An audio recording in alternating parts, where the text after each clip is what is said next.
उर्स की तकरीब तकरीबन इख्तिताम पजीर हो चुकी है और होने वाली है। रात ढल करके सुबह का सूरज निकलने वाला है। अजीजम, नदीम रजा फैजी से आपने अभी सुना ना, नबी से मोहब्बत करो। माहौल बहुत गर्म है या नहीं? हाँ, मौसम ठंडा है लेकिन माहौल गर्म है। मेरी बातें सुनेंगे आप?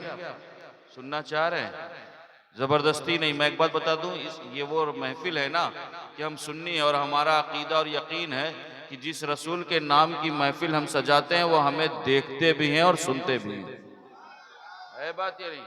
और एक बात बताते हैं, बंदा घंटों बैठे कोई फायदा नहीं।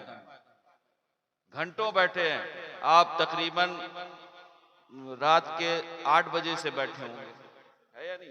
और इस वक्त 3:30 बज गया। बंदा घंटों बैठे, मैं कहा करता हूं कोई फायदा नहीं, लेकिन बंदा 10 मिनट जिस्म और रूह की हाजिरी के साथ बैठ जाए, दुनिया और आखिरत दोनों संवर जाएगी। अब मैं अपनी बातें शुरू करूं, कबल उसके हम्द के दो अशार की मैं कहा करता हूं कि हमदो सना है तेरी कौनो मकान वाले, हमदो सना है तेरी कौनो मकान वाले, ऐ रब्बे हर दो आलम दोनों जहान वाले, ऐ रब्बे हर दो आलम दोनों जहान वाले। और मैं उसकी दस्तरस में हूं मगर वो मुझे मेरी रजा से मानता है। कोई शख्स ये नहीं कह सकता कि मैं रब के कब्जे कुदरत से आजाद हूं। हर शख्स रब के कब्जे कुदरत में गिरफ्तार है, लेकिन वो रब जो अपने बंदों पर 70 माओं से ज्यादा मेहरबान है। कितनी माँ से ज्यादा? 70। हमारी एक माँ की कंडीशन है कि वो अगर हमारी आंखों में आंसू देखे तो बेचैन हो जाए, वो हमें परेशान देखे तो फिर उसे राहत की सांसें ना आए। सोचो, जब एक माँ की ये कंडीशन है तो जो रब हम पर 70 माओं से ज्यादा मेहरबान है, उसकी मेहरबानियों का शुमार हम और आप नहीं कर सकते। लेकिन जानते हो, आज बहुत शिकवा और शिकायत होती, यार दुनिया तंग है। कभी हम पर बुलडोजर चलाया जा रहा है, कभी बहु बेटियों की इज्जतों को नीलाम किया जा रहा है, कहीं हमारे इबादत खानों को निशाना बनाया जा रहा है, दरसगाहों और खानकाहों को टारगेट किया जा रहा है। आखिर वजह क्या है? तो मैं बता दूं, जब उम्मत के अमाल परागंदा होते हैं, जब उम्मत के अमाल खराब होते हैं, तो रब जालिम बादशाह मुसल्लत कर देता है। मैं उसकी दस्तरस में हूं मगर वो मुझे मेरी रजा से मानता है। अरे वो मेरी हर कैफियत क्यों न जाने, वो मेरे सारे हवाले जानता है। खुतबे के बाद मैंने जिस आयत करीमा की तिलावत का शरफ हासिल किया, अल्लाह रब्बुल इज्जत कलाम पाक में इरशाद फरमा रहा है, रसूल से मोहब्बत का दम भरने वालों, मुस्तफ़ा करीम की मोहब्बतों के नाम के नारे लगाने वालों, सुनो, लक़द कान लकुम फी रसूलिल्लाहि उस्वतुन हसन। ये उर्स की महफिल है, साहिब उर्स और मजार पर हाजिरी के हवाले से आपने सुना है ना, अभी मुफ्ती साहब बयान कर रहे थे। लेकिन एक बात बताते हैं, हमारे माशरे की हालात इतने खराब है कि मजार पर जाना जायज है या नहीं, ये जरूर सवाल किया जाता है। लेकिन आज तक किसी ने ये नहीं सवाल किया कि हुजूर, जिस तरह औरतें मजार पर नहीं जा सकती, तो क्या औरतें बाजार में जा सकती? है बात ही नहीं। सारा सवाल मजारों पर। मुस्तफ़ा करीम की गुलामों, सुनो, हम अहले सुन्नत हैं, और अहले सुन्नत गुस्ताखों के टोले का नाम नहीं है, बल्कि अहले सुन्नत मुस्तफ़ा के वफादारों का नाम। सुभान अल्लाह, सुभान अल्लाह। ये इज्जतें, अजमतें, रिफतें, बुलंदियां, उरूज, मकाम, मर्तबा, जो कुछ भी हमें मिला है, सब कुछ नालैने मुस्तफ़ा के सदक़े में मिला। सुभान अल्लाह, सुभान अल्लाह। अल्हम्दुलिल्लाह हम अहले सुन्नत हैं। और आजकल हालात बहुत खराब हो गए। आज तो कुछ लोग ऐसे भी पैदा हो गए जो कहा करते हैं, यार ये जो हिंदुस्तान में मुसलमान है ना, ये तलवार के जोर पर आए थे। कहा जाता है नहीं, यहाँ तो जबरदस्ती कलमा पढ़ाया गया था। मैं कहना चाहूंगा, अल्हम्दुलिल्लाह हिंदुस्तान में मुसलमान जो आए हैं वो तलवार के जोर पर नहीं आए हैं, बल्कि अपने किरदार के जोर पर आए। सुभान अल्लाह। और यकीनन हिंदुस्तान में 2 तरह के मुसलमान आए, एक तलवार वाले आए हैं और दूसरे किरदार वाले। लेकिन हिंदुस्तान का मुसलमान तलवार वालों का फॉलोअर्स नहीं है, बल्कि किरदार वालों का फॉलोअर्स। सुभान अल्लाह, सुभान वजह अल्लाह। कि आप देखें, इस हिंदुस्तान में न जाने कितने मकबरे बने हुए हैं, है बात ही नहीं। न जाने कितने मकबरे और महल बने, लेकिन किसी भी महल पर उतनी भीड़, किसी भी मकबरे पर उतने दीवानों का तांता नजर नहीं आता जितना कि किरदार वालों के आस्थानों पर तांता नजर आता वाह सुभान है। अल्लाह बात ये सुभान नहीं, अल्लाह। आने वाला कौन है? वही तो नबी का शहजादा है। जानते हो, सरजमीन संजर को खैराबाद कहता है और अजमेर शरीफ तशरीफ लाता है और 92 लाख लोगों को कलमा पढ़ा करके चला जाता है। सुभान अल्लाह क्यों? सुभान अल्लाह। क्योंकि ये तलवार वाले नहीं थे, बल्कि किरदार किरदार वाले वाले थे। थे, बेशक। ये अल्लाह वाले ऐसे है ना, जानते, जिन्होंने तलवार नहीं चलाई है बल्कि अपना किरदार दिखाया। सुभान और मैं एक बात अल्लाह। बता दूं, तारीख उठा करके देखो, दुनिया पर बड़े बड़े बादशाहों और राजाओं और महाराजाओं ने हुकूमत की, लेकिन उनकी बादशाहत तभी तक कायम रही जब तक वो तख्ते शाही पर कायम रहे। फरियादी उनकी बारगाह में तभी तक आए जब तक वो शाही खजाने के मालिक रहे। साइलों ने उनके सामने हाथ तभी तक फैलाए जब तक उनके सरों पर बादशाहत का ताज चमकता रहा। शायरों ने उनके लिए कसीदे तभी तक लिखे जब तक वो तख्ते शाही पर विराजमान रहे। लेकिन सुनो, अल्लाह के नेक बंदों की जमात ऐसी जमात है कि जिनकी बादशाहत जिस तरह कल कायम थी उसी तरह आज कायम, सुभान अल्लाह और बेशक। सुबह कयामत तक कायम रहेगी। क्योंकि जानते हो, ये जितने तख्तो ताज वाले आए हैं, तो अगर आए हैं तो लश्करे जर्रार लेकर आए। ये तख्तो ताज वाले अगर आए हैं तो नेज़े और तलवार लेकर आए। ये तख्तो ताज वाले आए हैं तो असलहे बेशुमार लेकर आए। लेकिन खुदा की कसम, जब ये अल्लाह के नेक बंदे आए हैं तो अपने साथ लश्करे जर्रार लेकर के नहीं आए हैं, ये नेज़े और तलवार लेकर के नहीं आए हैं, ये दौलत का अंबार लेकर के नहीं आए हैं, ये असलहे बेशुमार लेकर के नहीं आए हैं, बल्कि अगर ये आए हैं तो फजले परवरदिगार लेकर, सुभान अल्लाह मुस्तफा का शियार लेकर आए हैं। इन्ना दीना इंदल्लाहिल इस्लाम की पुकार लेकर आए हैं, जज्बे खुलूस ईसार लेकर आए हैं, दिले बेगुबार लेकर आए हैं, मोहब्बत और प्यार लेकर। सुभान अल्लाह। नारे तकबीर, नारे तकबीर, नारे रिसालत, अशरफी दूल्हा, अशरफी दूल्हा, उर्स मुबारक, नारे तकबीर, नारे रिसालत। माशाअल्लाह। अच्छा, उर्स किसका होता है? किसी का भी मना लेते हैं? कोई भी लेट जाए चादर चढ़ा दोगे। आज तो हम पर इल्जाम बहुत लगता है या नहीं? उर्स किसका होगा? जो अल्लाह का वली वली होगा बेशक। उर्स किसका होगा? मखदूमुल आलम का आप उर्स मनाते हैं, है बात ही नहीं। आईने हिंद पीराने पीर का उर्स मनाते हैं, मखदूम अशरफ जहांगीर सिमनानी का उर्स मनाते हैं, आज भी आप उर्स मना रहे हैं, है या नहीं? उर्स किसका होता है? अल्लाह का हो, अल्लाह के वली का होता है। उर्स कहाँ होगा? जहां जहां वली होंगे, है बात ये नहीं। अभी मुझसे पहले कहा गया था ना, बयान किया जा रहा था, मैं एक बात बता दूं, तारीख उठा करके देख लो, नजद से लेकर के देवबंद और देवबंद से लेकर के नदवा तक एक उर्स है? कोई उर्स है? कोई क्यों? उर्स नहीं। क्योंकि उनके पास एक भी वली नहीं। वाह क्या बात है। और यहाँ अहले सुन्नत पर मुस्तफा का एहसान है, अल्लाह के वलियों का फैजान है कि हर तरफ वलियों की बहार है, इसीलिए उर्स की भी बहार। सुभान अल्लाह। यही वजह है कि कभी जश्न गौसे आजम मना रहे होते हैं, कभी उर्से गरीब नवाज मना रहे होते हैं, कभी उर्से मखदूमुल आलम मना रहे होते हैं, कभी उर्से पीराने पीर मना रहे होते हैं, और आज हम और आप उर्से मौलाना अब्दुल गफूर मना रहे हैं। सुभान अल्लाह बेशक। की तरफ हर तरफ वलियों की बहार है, इसीलिए उर्स की भी बहार। मैं एक बात बता दूं, हिंदुस्तान का मुसलमान तलवार के मानने वालों का नहीं है, बल्कि किरदार के मानने वालों का है या नहीं? तारीख उठा करके देखो, सरजमीन हिंद है, और सरजमीन हिंद का एक खित्ता है जिसे हम और आप अजमेर के नाम से जानते हैं। जानते हो कहाँ है? कहाँ पर है? राजस्थान में। राजस्थान में है जी। कहाँ है? राजस्थान। राजस्थान में और भी कुछ मिलता है, पता है आपको? जी, क्या मिलता है? हाँ, क्या मिलता है? पत्थर।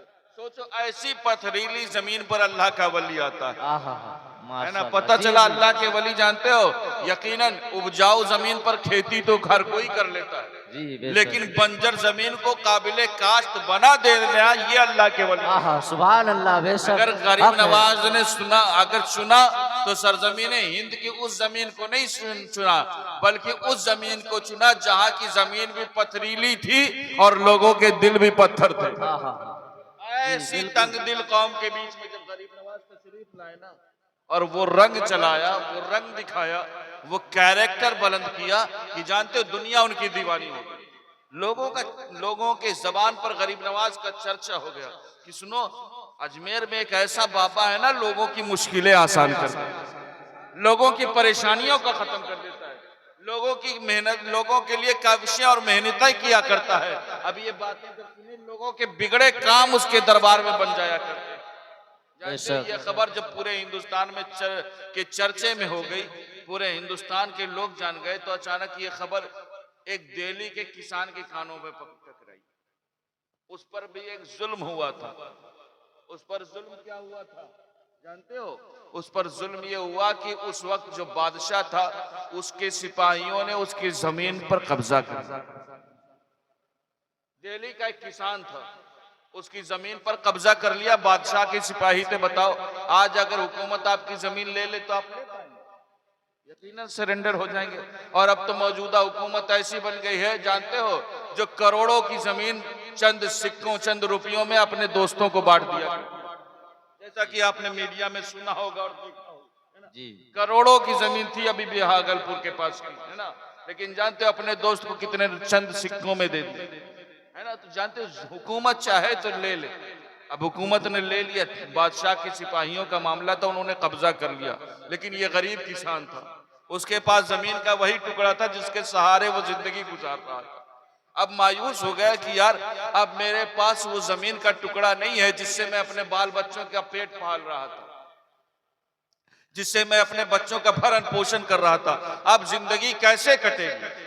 मैं एक बात बता दूं, आज अगर किसी को हुकूमत मिल जाए तो वो बुलडोजर चलाता है। आज अगर किसी को हुकूमत मिल जाए तो अपनी ताकत और कुव्वत दिखाता है।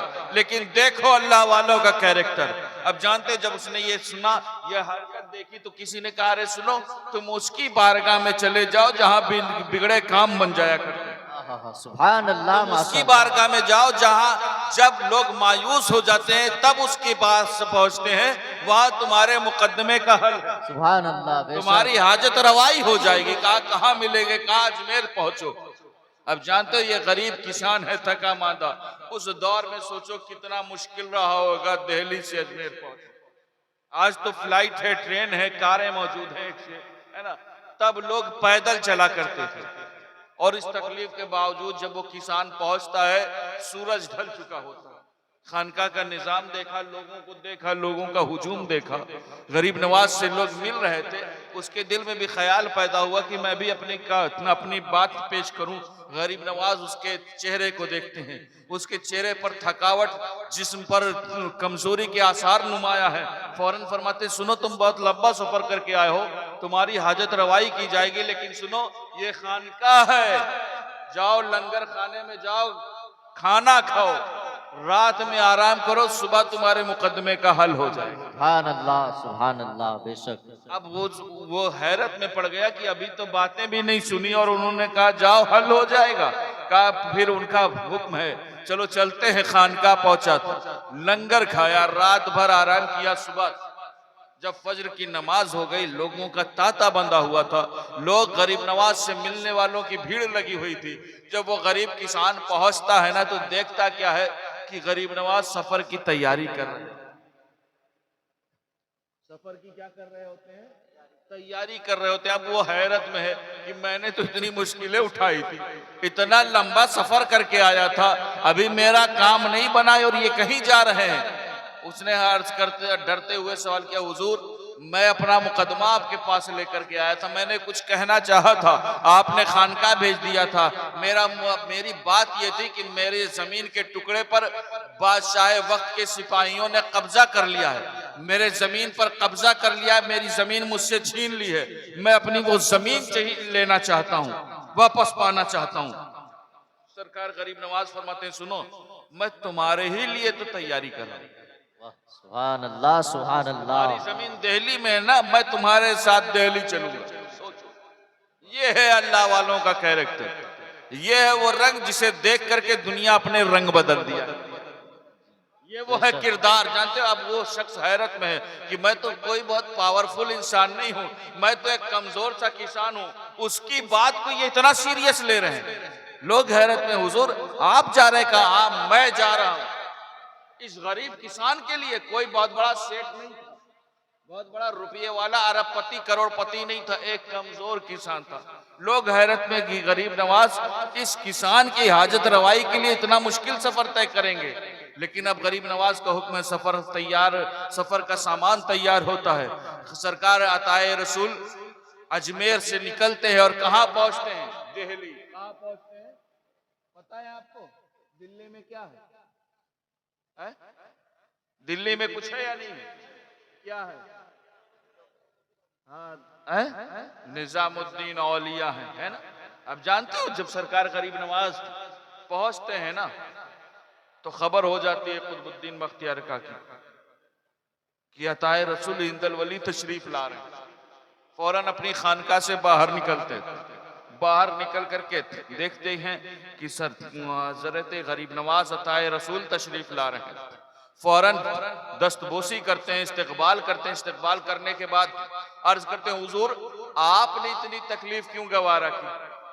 आप मुझसे मुलाकात के मुतमन्नी थे, आप मुझसे मुलाकात चाह रहे थे, तो हुजूर किसी के जरिए एक मैसेज दे दिया होता, कोई पैगाम आ जाता तो मैं आपकी बारगाह में हाजिर हो जाता। इतना लंबा सफर, इतनी तकलीफ उठाने की जरूरत क्यों पेश आई? जानते हो, गरीब नवाज ये नहीं कहते कि मैं तुमसे मिलने आया हूं, बल्कि सुनो, गरीब नवाज फरमाते कि सुनो, मैं तुमसे मिलने नहीं बल्कि मैं इस किसान के लिए आया हूं। सुभान अल्लाह। अरे तुम्हें पता नहीं है कि तुम्हारे दिल्ली के बादशाह के सिपाहियों ने इस किसान की जमीन पर कब्जा कर रखा। और ये किसान जानते हो अपना नहीं है, कलमा पढ़ने वाला नहीं है, बल्कि ये बेगाना। ये है गरीब नवाज का कैरेक्टर, एक नॉन मुस्लिम किसान है। अब कुतुबुद्दीन बख्तियार काकी हैरत में, हुजूर इस किसान के लिए आप आए, इतने छोटे से काम के लिए आए? हुजूर जानते हैं, जिस बादशाह की शिकायत आप कर रहे हैं वो बादशाह आपके इस गुलाम का गुलाम है। यानी उस वक्त जो बादशाह था वो सुल्तान अल्तमश था और वो हजरत कुतुबुद्दीन बख्तियार काकी का मुरीद था। हजरत गरीब नवाज से हजरत कुतुबुद्दीन बख्तियार काकी पर अर्ज करते हैं कि हुजूर वो बादशाह वक्त आपके गुलाम का गुलाम है। हुजूर अगर उससे कोई मामला था तो मेरे पास इसी किसान के जरिए एक पर्चा भेज देते, एक खत लिख करके भेज देते, इसका काम हो जाता। आपको इतनी तकलीफ उठाने की जरूरत नहीं थी। इतनी छोटे काम के लिए आपने इतनी मेहनत की, आपने इतनी मुसीबतें उठाई। सरकार गरीब नवाज मुस्कुराने लगते और मुस्कुरा करके फरमाते, कुतुबुद्दीन यकीनन अगर मैं पर्चा लिखता तो काम हो जाता। है बात नहीं? आज भी लोग पर्चे वालों के दीवाने बने बैठे। मुस्तफा करीम के गुलामों, तुम्हें पर्चे और खर्चे के चक्कर में नहीं पड़ना है, तुम रसूल की चौखट से वापस आओ, अपने आप को रसूल के दर का गुलाम बनाओ। हजरत गरीब नवाज फरमाते, सुनो, मैं अगर तुम्हें पर्चे लिख देता तो काम हो जाता, मैं अगर बादशाह के बारे में भी के पास भी एक खत लिख देता तो काम हो जाता, लेकिन सुनो, मैं रब की उस रहमत से महरूम हो जाता कि मेरा रब फरमाता है कि जब कोई बंदा किसी बंदे की मदद के लिए कदम बढ़ाता है तो रहमान के फरिश्ते उसके ऊपर साया कर लेते हैं। मैं फरिश्तों के उन साये से महरूम। बेशक, सुभान अल्लाह, सुभान अल्लाह। के कानों से जब टकराती है ना, तो हुजूर अताए रसूल की बारगाह में अर्ज करता है, गरीब नवाज जमीन बाद में लेंगे, दीन पहले लेंगे। सुभान अल्लाह। नारे तकबीर, नारे रिसालत, नारे रिसालत, अशरफी दुल्हा, अशरफी दुल्हा, उर्स मुबारक। सुभान अल्लाह। जमीन बाद में लेंगे, दीन पहले लेंगे। हुजूर अब वो कलमा पढ़ा दीजिए जिसको पढ़ करके लोग मोहम्मद अरबी के गुलाम बन जाए। सुभान अल्लाह, माशाअल्लाह। ऐसे दीन फैला है, ऐसे मजहब फैला है, ऐसे इस्लाम फैला है। आज उन्हीं अल्लाह वालों की बारगाह में हम और आप खिराज अकीदत पेश करने के लिए आए हैं। मुस्तफ़ा करीम के गुलामों, लेकिन इन अल्लाह वालों ने अगर अपनी जिंदगी गुजारी है ना तो मुस्तफ़ा की शरीयत की रोशनी, सुभान अल्लाह। है बात ये नहीं, अपनी तबीयत की रोशनी में नहीं गुजारी। आप उर्स की तकरीब में आए हुए हैं ना, किसकी महफिल में, उर्स की महफिल में कितने देर से बैठे हुए हैं? कम से कम 5-6 घंटे हो चुके हैं, आराम से हुए या नहीं, है ना? कितने घंटे? 8 बजे से। किसके लिए? अल्लाह के रसूल की रजा के लिए, है ना? अल्लाह के रसूल की खुशनुदी के लिए, है ना? साहिब उर्स का फैजान हासिल करने के लिए, यही ना? कितनी देर से? 6 घंटे, कम से कम 6 घंटे से बैठे हुए। लेकिन जरा अपने दिल पर हाथ रख करके बताओ, हम में से कितने ऐसे हैं जो इशा पढ़ करके आए और फज्र जा करके पढ़े? मैं किसी के हाथ नहीं खड़े करवाता, वो दूसरे लोग हैं जो हाथ खड़े करवाते हैं। लेकिन मुस्तफ़ा करीम के गुलामों, मैं आपके सामने आपकी सच्ची हकीकत रखना चाहता हूं। मैं एकदम फिक्र नहीं करता कि आपको नहीं पसंद आएगा, नहीं पसंद आएगा, नहीं मुलाकात करोगे, उसके आगे तो कुछ नहीं हो सकता ना। ये सैयदा तैयबा ताहिरा फातिमा ज़हरा की चादर ततहीर का सदका है, उन्होंने बहुत नवाजा। बेशक। लेकिन सच्ची बातें अगर मेंबरों मेहराब से नहीं होंगी तो कहां से? 6 घंटे से अल्लाह और उसकी रसूल की रजा चाह रहे। कितने घंटे से? 6 घंटे से। लेकिन जरा दिल पर हाथ रख करके बताओ, क्या 6 मिनट की वो फज्र अदा करोगे जो रसूल की आंखों की ठंडक है? बात ये नहीं। लिहाजा जरूरत इस बात की, जानते हो अल्लाह के रसूल अगर कुछ मांगे दोगे या नहीं दोगे? दोगे ना? आज तो हम आई लव मोहम्मद के नाम का बैनर लगाते हैं, यकीनन ऐसे हालात आ गए हैं कि अब ये बैनर लगाए जाए और जमाने को सिर्फ बताया ना जाए बल्कि जमाने को करके दिखाया जाए। देखो 1400 साल गुजरने के बावजूद भी मुस्तफा करीम के गुलामों के दिलों में वो मोहब्बत है कि रसूल की जीवन शैली को फॉलो। सुभान अल्लाह, माशाअल्लाह। ना वो कैरेक्टर दे जाओ, वो रंग दे जाओ, वो ढंग दे जाओ, तुम्हारा कैरेक्टर देख करके गैर ये कहें कि 1400 साल बाद जब मुस्तफा के गुलामों का ये आलम है तो रसूलों के इमाम का आलम। सुभान अल्लाह, माशाअल्लाह। अल्लाह के रसूल मांगे कुछ दोगे या नहीं दोगे?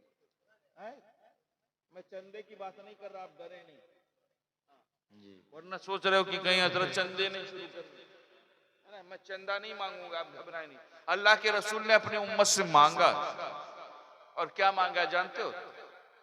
अल्लाह के रसूल ने अपनी उम्मत से मोहब्बत मांगी। अभी अजीजम नदीम रजा फैजी साहब पढ़ रहे थे ना, नबी से मोहब्बत करो, है बात? रसूल ने मोहब्बत मांगी। आका फरमाते सुनो, ला युमिनु अहदुकुम हत्ता अकूना हब्बा इलैहि, तुम में से कोई उस वक्त तक मोमिन नहीं हो सकता। या रसूल अल्लाह कब तक? हत्ता अकूना हब्बा इलैहि मिन वालिदिही व वालदिही वन नास अजमईन, जब तक मुझसे अपने बाप से ज्यादा। किससे ज्यादा? बाप से ज्यादा? बाप से कम मोहब्बत करता है? बाप से कम मोहब्बत नहीं करता।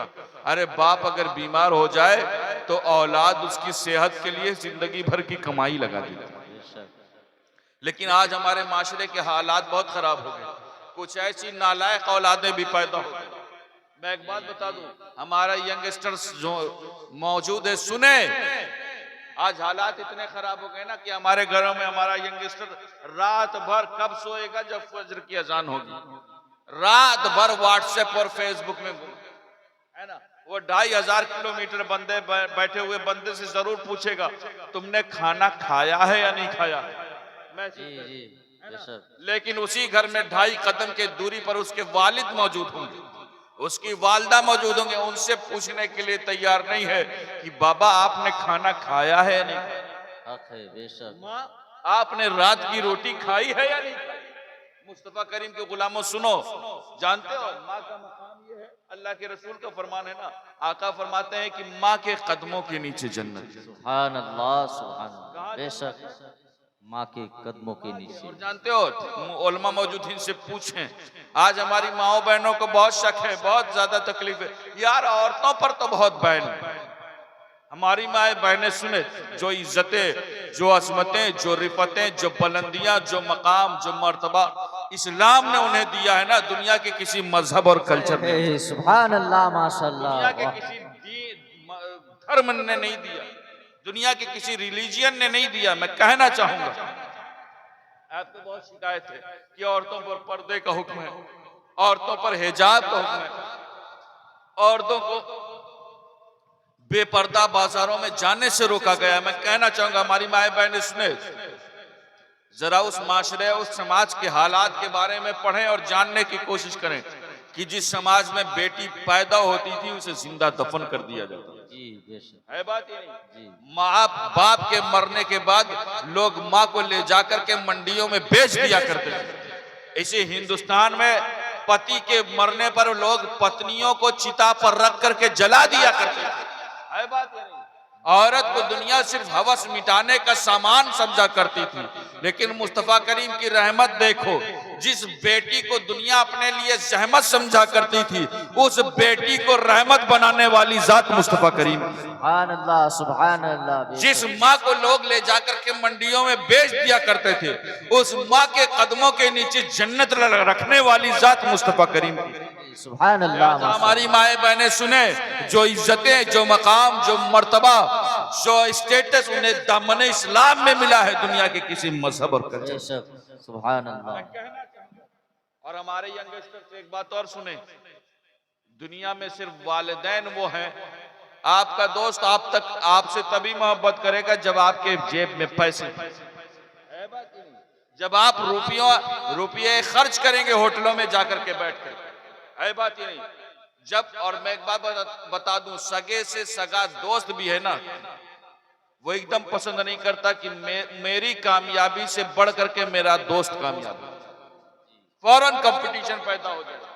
है बात ये नहीं, अगर आप कम कामयाब हैं, आप कम पैसे कमा रहे हैं और आपका दोस्त ज्यादा कमा रहा है, तो कहीं ना कहीं हसद पैदा हो जाएगा, कहीं ना कहीं जलन पैदा हो जाएगा।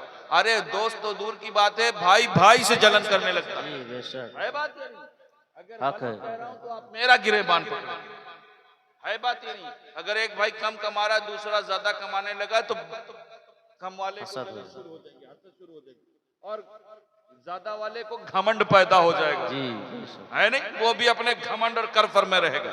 लेकिन सुनो, सिर्फ दुनिया में वालिदैन वो हैं कि उनकी ख्वाहिश ये रहती कि मैं जितना कामयाब हूँ उससे ज्यादा मेरी औलादें कामयाब। सुभान अल्लाह सुभान अल्लाह। वालिदैन वो हैं कि जिनकी आरजुएं रहती हैं कि मेरा बेटा मुझसे ज्यादा कामयाब हो। है बात नहीं, यही वजह है कि मैं एक बात बता दूं, औलाद अगर नाकारा भी हो ना, और बाप बूढ़ा हो गया हो और मजदूरी कर रहा हो, तो अगर वो औलाद उस बूढ़े बाप से अपने लिए जेब खर्च मांगे, तो बाप अपनी आधी मजदूरी देने पर राजी हो जाता है। बात ये नहीं, ये बाप की मोहब्बत है उसके दिल में औलाद के लिए। लेकिन मैं एक बात बता दूं, यही औलादें जब बाप बूढ़ा हो जाए ना, तो एक बाप का खर्च 10 औलादें को अदा करना भारी पड़ जाता है। फिर वो कंपटीशन करने के लगते हैं, यार सारा हक हम ही अदा करें, दूसरा वाला भाई क्यों नहीं करता। है बात ही नहीं, वो तो मुझसे ज्यादा कमा रहा है। मुस्तफा करीम के गुलामों, अपने आप को अल्लाह के रसूल के दर का वफादार बनो, माँ बाप का एहतराम करो। और मैं एक और बात बताऊं, हमारी माए बहनें सुने, ये इस्लाम की दौलत है, ये दामन इस्लाम का फैजान, मुस्तफ़ा करीम का फैजान है कि जानते हो, आज यही वजह है कि 70 साल की उम्र में भी एक बुढ़ा अगर अपने कमर पर बोझ उठा रहा है, अपने जिस्म पर लकड़ियों का गट्ठर बांधे चल रहा है, तो उसकी कहीं ना कहीं ये ख्वाहिश होती है कि मेरी घर में मेरी बेटी उसके हाथ मुझे पी ले। है बात ये नहीं, आज जरूरत इस बात की है कि अपने आप को मुस्तफा का वफादार बनो। वो आका फरमाते, सुनो, ला युमिनु अहदुकुम हत्ता कुना हब्बा इलै, तुम में से कोई उस वक्त तक मोमिन नहीं हो सकता, या रसूल अल्लाह, कब तक, हत्ता अकुना हब्बा इलै मिन वालिदिही व वलदिही व नास, जब तक मुझसे अपने बाप से ज्यादा मोहब्बत, किससे ज्यादा, बाप से ज्यादा, बाप से कम मोहब्बत करता है, कम नहीं करता। लेकिन आका फरमाते, सुनो, तुम्हें हमसे बाप से ज्यादा मोहब्बत करना है, और बाप ही की कैद नहीं है बल्कि औलाद से ज्यादा तुम्हें हमसे मोहब्बत करना है। किससे ज्यादा? औलाद। औलाद तो हमारे खून का कतरा है, औलाद तो हमारे जिस्म का हिस्सा है। औलाद तो वो है कि जिसके ब्राइट फ्यूचर के लिए हम ऑफिसों में बैठ करके न जाने कितनी रिश्वतें लेते हैं। औलाद तो वो है कि जिसके मुस्तकबिल को संवारने के लिए हम अपनी आखिरत बर्बाद कर देते हैं। औलाद तो वो है कि जिसके लिए न जाने कितनी बेईमानियां करते हैं। है बात ये नहीं? औलाद से कोई कम मोहब्बत करता? आका फरमाते सुनो तुम्हें हमें अपनी औलाद से ज्यादा मोहब्बत करना है। और बाप और औलाद ही की कैद नहीं बल्कि वन्नास, हर इंसान से ज्यादा किससे मोहब्बत करना है? हुजूर से मोहब्बत। अल्लाह के रसूल से। और जानते हो वन्नास के बाद जानते हो अजमईन है। अजमईन इसने हर एक चीज को घेरे में ले रखा है, यानी बंगला, गाड़ी, प्रॉपर्टी, जायदाद, हर एक चीज से ज्यादा किससे मोहब्बत करोगे? अल्लाह के। किससे मोहब्बत करना है? अल्लाह के रसूल से मोहब्बत करना है, हर एक चीज से ज्यादा। अब सवाल होता है या रसूलल्लाह आपसे इतनी मोहब्बत क्यों करना? होगा या नहीं? होता है ना। एक छोटा सा बिजनेस भी हम करते हैं तो उसके के पीछे रीजन जानने की कोशिश करते हैं कि इसमें प्रॉफिट होगा या लॉस। तो सवाल होगा या रसूलल्लाह आपसे इतनी मोहब्बत क्यों करना? तो मैं एक बात पूछूं, आप बताएंगे? हमारी बातें समझ रहे हैं या नहीं? हमार कुथा बुझते पालें घूम करें कि तकरीर सुनेंगे आप? है? तकरीर सुनोगे या सोओगे? है? सुनोगे? सुनने के बाद क्या करोगे? है? अमल करोगे। और अभी तकरीर खत्म होने के बाद क्या करोगे? हाँ, अल्लाह सलामत रखे आपको। नमाज पढ़नी है आपको? उर्स साहिब उर्स के मजार पर आए हो ना, इन्होंने अपनी जिंदगी अपनी तबीयत के मुताबिक नहीं बल्कि मुस्तफ़ा की शरीयत के मुताबिक। बेशक, सुभान अल्लाह। लिहाजा इनके उर्स में आए हो तो अगर इनका फैजान चाहते हो तो अपने आप को रसूल के दर का वफादार बनाओ, अपनी पेशानियों में सजदे की तड़प पैदा। या रसूलल्लाह आपसे इतनी मोहब्बत क्यों करना है? तो जानते हो, मैं एक बात बताऊं, आपके यहां कोई मरता या नहीं है? मरता है? अच्छा, मरता है तो फिर क्या होता है? जनाजा होता है। फिर जनाजा होता है, क्या होता है जनाजे में? है? जानते हो, जिस घर के लिए, जिस घर को उसने अपने, जिस घर के लिए उसने अपनी आखिरत बर्बाद की थी, है? जिस घर को बनाने के लिए पड़ोसियों से न जाने कितने झगड़े किए थे, जिस 1 फीट जमीन बढ़ाने के लिए न जाने कितनी रिश्वतें दी थी, उसी घर से उसे निकाला जा रहा होता है। बात ये नहीं है ना? जिस घर को देख करके वो नाज किया करता था, उस घर में अगर हम में से किसी का इंतकाल होता तो घर वाले पहले तो थोड़ी देर रोएंगे, है ना? रोने के बाद जब थोड़ा सा संभलते हैं तो क्या करते हैं? सबसे पहले अपने रिश्तेदारों को खबर करते हैं, या नहीं? भाई बता दो फला साहब का इंतकाल हो गया। फौरन फोन करेंगे, साहब फला साहब का इंतकाल हो गया। अपने रिश्तेदारों को, अपने दोस्त और अहबाब को बताओगे या नहीं? जब बताते हो ना तो उधर से क्या जवाब मिलता है? उधर से जो फोन रिसीव करता है ना, वो फौरन कहता है अच्छा इंतकाल हो गया, कैसे हुआ, क्या हुआ, कोई एक्सीडेंट तो नहीं हुआ? यही सब पूछता है या नहीं, है ना? लेकिन जानते हो, मैं एक सच्ची बात बताऊं, सामने वाला इन्ना लिल्लाह पड़ेगा, सब कुछ पूछेगा, लेकिन फोन तब तक डिस्कनेक्ट नहीं करता जब तक वो आपसे ये ना पूछ ले बताओ जनाजा कब निकले। यही पूछता है या नहीं? बताओ, जिस दुनिया के लिए उसने अपनी आखिरत बर्बाद की थी, जिस घर के लिए उसने न जाने कितनी बेईमानियां की थी, जिस घर के लिए उसने न जाने कितने झगड़े और फसाद किए थे, बताओ उस घर से उसे निकालोगे? फिर जानते हो, हर बेटे की निगाह बाप की घड़ी पर होती, हर बेटे की निगाह बाप की अंगूठी पर होती। मुझे मिल जाए अगर रुपयों का पर्स है तो सोचता है यार मैं निकाल लूं, है बात नहीं? जी, ये सच्ची बातें मैं नहीं कह रहा हूं तो बताया, है ना? फिर जानते हो, फिर उस वक्त हालात ऐसे हैं कि उसके कपड़े फाड़े जा रहे होते हैं, उसके बदन पर अगर बनियाइन होती है ना तो उसे कैंची से काट करके अलग किया जाता है ना? और फिर जानते हो, सारी चीजें जनाजे को नहलाने के बाद, कफनाने के बाद, फिर ऐलान होता चलो जिसने नहीं देखा है अब देख लो, होता है या नहीं? क्यों क्यों करते हो ऐलान? क्योंकि अब देख लो, अब देखने के बाद ये चेहरा देखने को नहीं मिलेगा, है ना? अब तो ये दफन हो जाएगा, अब फिर ये चेहरे को तुम नहीं देख पाओगे। देखते हो या नहीं? हमारे यहाँ तो होता है, देखते हैं या नहीं आप? है? देखते हो ना आखिरी बार? लेकिन मैं एक बात बता दूं मुस्तफा करीम के गुलामों, हमारा कैरेक्टर इतना खराब हो चुका है, हम इतना गिर चुके हैं, जब हम देखते हैं ना मुर्दे को, देख करके जब वापस लौटते हैं तो कहते हैं देखो उसका रंग कितना काला हो गया, देखो उसका जिस्म किस कदर फूल रहा है। मुस्तफा करीम के गुलामों, हम उस मुर्दे की गीबत कर रहे हैं, हम उस मुर्दे का ऐब बयान कर रहे हैं। अल्लाह के रसूल मुस्तफा करीम का फरमान है कि जो मैयत को गुस्ल देने वाले लोग होने चाहिए ना, वो अमानतदार होने चाहिए, दयानतदार। क्यों अमानतदार होने चाहिए? क्यों? ताकि मैयत में कोई ऐब देखे तो जमाने को बताते ना फिरे बल्कि छिपाते फिरे। जानते हो फिर क्या होता है? फिर जनाजा तैयार हो गया होता है, फिर उसे कब्रिस्तान की तरफ लेकर के जाते हैं, और अगर ऐलान 4 बजे का है और अगर 4:15 बज जाए तो जानते हो मजमे में शोर होता है, यार मिट्टी का ऐलान 4 बजे का था, 4:15 कैसे बज गए? है बात नहीं। वो दोस्त जो आपकी जिंदगी में घंटों आपका होटलों पर बैठ करके इंतजार करते था, लेकिन आपकी आंखें बंद होने के बाद उसका 10 मिनट इंतजार करना भारी पड़ जाता है। मजमे में एक शोर होने लगता है, यार जब 4:15 पर करना था तो 4 बजे का ऐलान होता या नहीं? है बात ये नहीं? और जानते हो बाप बहुत मोहब्बत का दम बढ़ता है, लेकिन आज उस अंधेरी कब्र में आपके साथ जाने के लिए तैयार। बीवी शौहर उसका शरीके हयात है, लेकिन आज उस अंधेरी कब्र में आपके साथ जाने के लिए तैयार नहीं।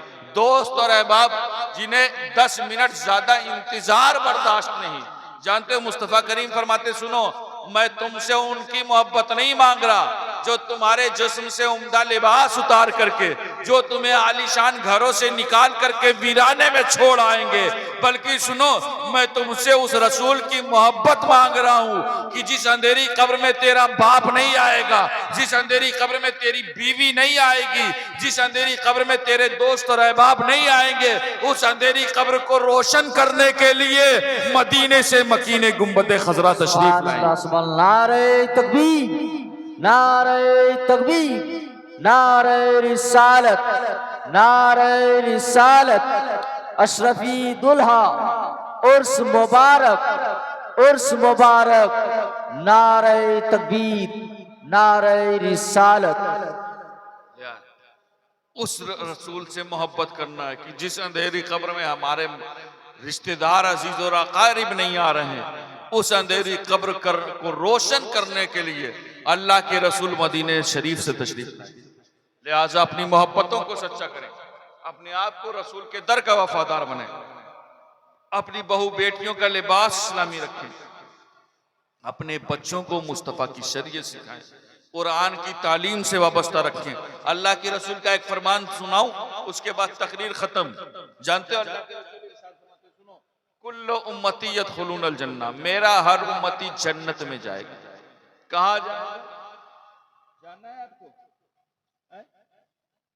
किसने कहा है? मैं अपनी बात नहीं कर रहा, अल्लाह के रसूल फरमाते हैं कुल्लु उम्मती यदखुलूनल जन्नह, मेरा हर उम्मती जन्नत में जाएगा। कहाँ जाएगा? जन्नत में। किस रसूल ने कहा? ये उस रसूल ने कहा ना, हमारा ईमान और यकीन है कि वो रसूल जो कह दे वो हो जाए। ऐ बात ही नहीं, रसूल ने इशारा किया तो चांद 2 टुकड़े होकर के कदमों में आ गया, रसूल ने इशारा किया तो डूबा हुआ सूरज पलट आया, रसूल ने इशारा किया तो उंगलियों से चश्मे जारी हो गए, रसूल ने इशारा किया तो दरख्त खींच करके बारगाह में आ गया। अरे वो रसूल जो कह दे वो हो जाए। वो फरमा रहे कुल्लु उम्मती यदखुलूनल जन्नह, मेरा हर उम्मती जन्नत में जाएगा, इल्ला मन अबा, मगर वो जिसने इनकार किया। यानी जिसने इनकार किया वो जन्नत में नहीं जाएगा। यही तो है ना। जब सहाबा ने ये जुमले सुने ना तो उनकी आंखों में आंसू जारी हो गए, रोने लगे, या रसूल अल्लाह किसने इनकार किया? वो सहाबा जो रसूल पर अपना तन मन धन सब निछावर कर बैठे, जब उन्होंने ये सुना ना कि जिसने इनकार किया वो रोने लगे, अर्ज करते हैं या रसूल अल्लाह किसने इनकार किया? मुस्तफा करीम, हम आपको देखते नहीं हैं तो बेचैन हो जाते हैं। मुस्तफा करीम, हमारी औकात की आपके हुक्म की रूगर्दानी करें या रसूल अल्लाह। हमारी तो कैफियत यह है कि हमें भूख लगी होती है, हम आपके रुखे वद्दुहा को देखते हैं और हमारी भूखों का खात्मा। या रसूल अल्लाह, हमें प्यास लगी होती है, हम आपके रुखे ज़ेबा को देखते हैं और हमारी प्यासों का खात्मा हो जाता है। या रसूल अल्लाह, हमारी मोहब्बत की कैफियत यह है कि हम आपके वजू के पानी को जमीन पर नहीं गिरने। सुभान अल्लाह। है बात ही नहीं। या रसूल अल्लाह, किसने इनकार किया? आका फरमाते सहाबा सुनो, कुल्लु उम्मती यदखुलूनल जन्नह, मेरा हर उम्मती जन्नत में जाएगा, इल्ला मन अबा, मगर वो जिसने इनकार किया। या रसूल अल्लाह, किसने इनकार किया? आका फरमाते सहाबा सुनो, मन अतानी फकद दखलल जन्नह व मन आसा फकद अबा, जिसने मेरी मानी वो जन्नत में। कहां जाएगा? जिसने मेरी मानी वो जन्नत में जाएगा। वह मन आसा, और जिसने ना मानी फकद अबा, उसने इनकार किया। किसी पर कोई कमेंट्स करना मकसद नहीं है, किसी को टारगेट बनाना मकसद नहीं है, पड़ोसियों पर निशाना लगाना मकसद नहीं है, भाइयों को रुसवा करना मकसद नहीं है, यंगस्टर्स पर कमेंट्स पास करना मकसद नहीं है, बहू बेटियों को निशाना लगाना मकसद नहीं है। अल्लाह के रसूल का फरमान सुने और अल्लाह के रसूल के फरमान को अपने लिए मीजान और तराजू बनाएं और अपने गिरेबान में झांक करके देखें, क्या आज हमारी बहू बेटियों के सरों से हटे हुए दुपट्टे, क्या वो अल्लाह और उसके रसूल की मान रही? आज हमारे कौम का नौजवान जो फैशन परस्ती का गुलाम बना हुआ बैठा है, क्या अल्लाह और उसके रसूल की मान रहा है?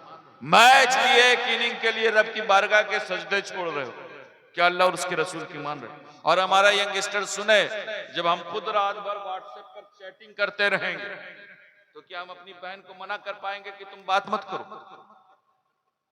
मना कर सकते हो? मुस्तफा करीम के गुलामों, अल्लाह जैसा भोग वैसा कैसा। अगर आज आपने अपने माँ बाप का एहतराम नहीं किया तो आने वाले दिनों में आपकी नस्लें आपका एहतराम नहीं। अगर आज आपने किसी की बेटी की इज्जत नीलाम की तो कल आपकी भी बेटी होना है और उसकी इज्जत नीलाम। लिहाजा अपना कैरेक्टर संवारो, अपना किरदार संवारो, अपनी बहू बेटियों का लिबास इस्लामी रखो। और जानते हो आज हमारे ज़ईफ माजरत के साथ अगर सच्ची बातें में मरो मेराब से नहीं होंगी तो कहां से होंगी? होटलों पर बैठ करके चाय की चुस्कियां ले और किसी के ऐब तलाशी, फला की बेटी ऐसी है, फला की बहू ऐसी, फला का बेटा आवारा है तो फला का बेटा आवारा।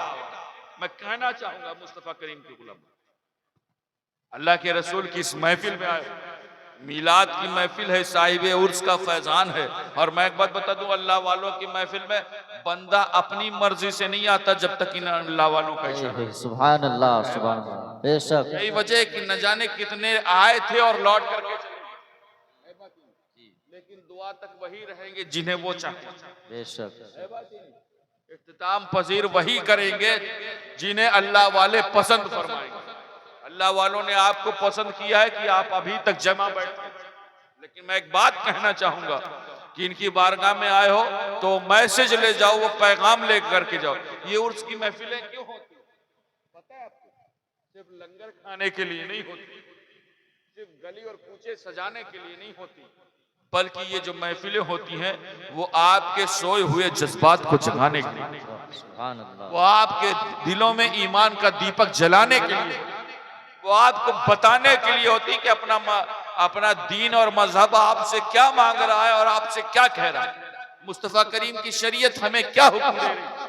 लिहाजा अगर उस मकसद को भूल करके हम आए और हमने मेला घूमा और टहला और मिठाइयां खरीदी और वापस लौट गए तो यकीनन साहिब उर्स का फैजान तब हम पर होगा जब हम इस उर्स में आए और यहाँ उलमा का बयान सुने, उनके मैसेजेस को अपने सीनों से लगाएं और उनकी बातों पर अमल करने की। अल्लाह के रसूल से मोहब्बत है तो मुस्तफा करीम के कैरेक्टर को अपनाना पड़ेगा, बहु बेटियों का लिबास इस्लामी रखना पड़ेगा, अपने बच्चों को मुस्तफा की शरीयत सिखाना पड़ेगा, कुरान की तालीम से वाबस्ता होना पड़ेगा ताकि दीन हमारी नस्लों तक। आज अल्लाह का लाख लाख एहसान है, आज अल्लाह का लाख लाख एहसान है कि कोई हमारे कान में अजान देता है तो कोई सलात पुकारता है। ये दीन जो हम तक पहुंचा है ना, हमारे सलाफ ने कुर्बानियां दी हैं तब दीन हम तक पहुंचा। नबी के शहजादों ने जाने दी हैं तब दीन हम तक पहुंचा। हुजूर गरीब नवाज ने संजर की जमीन को खैराबाद कहा है तब दीन हम तक पहुंचा है। मखदूमुल आलम ने न जाने कितनी मशक्कतें उठाई हैं तब दीन हम तक पहुंचा है। हुजूर आईने हिंद ने कुर्बानियां दी हैं तब दीन हम तक पहुंचा है। हजरत मखदूम अशरफ जहांगीर सिमनानी ने समनान के तख्त को ठोकर मारा है तब दीन हम तक। लिहाजा ये जो दीन पहुंचा है बहुत सी कुर्बानियों के बाद पहुंचा है। लिहाजा इस दीन की हिफाजत के लिए जरूरत है कि अपने ईमान की हिफाजत करें, अपने बच्चों को कुरान की तालीम से वाबस्ता रखें, बहू बेटियों का लिबास इस्लामी रखें ताकि दीन हमारी नस्लों तक पहुंचे। क्योंकि ये कौम वही फिर है तबाही का जमाना, इस्लाम है फिर तीरे हवादिस का निशाना, और मिटते हुए इस्लाम का फिर नाम जली हो। लाजिम है कि हर शख्स हुसैन इब्ने अली हो। अस्तगफिरुल्लाह रब्बी मिन कुल्ली ज़म्बिन व अतूबु इलैह व मा अलैना।